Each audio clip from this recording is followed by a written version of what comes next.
First I get a call from Austin, and hey kid, let me ask you something. I said, all right, what? And he goes, if you can't say anything, the old man's gonna call you tomorrow.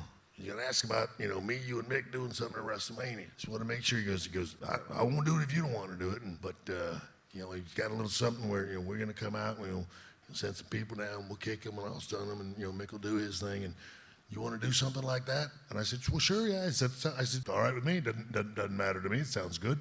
If it's okay with you guys, I'm in for doing it. And he's like, I just want to call and make sure, and I'll go ahead and tell him that we'll all do it, and I'm in if you guys are in. It's like, all right.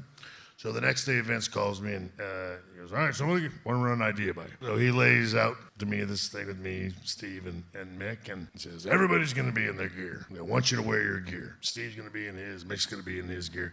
And I said, Steve's not going to be in his gear.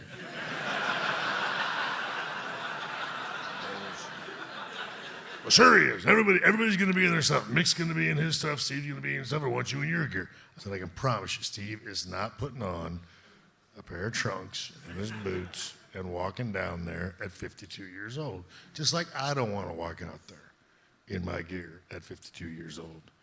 And he goes, well, what do you want? I'm going to have everybody in their gear. Mick's going to be in his stuff. I said, Mick wears a sweatsuit. I said, that ain't gear, that's clothes. And I said, Steve's, he goes, well, Steve's going to be in his stuff. I said, no, he's not.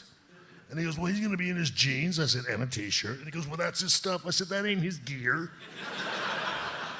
I said, that again, those are clothes.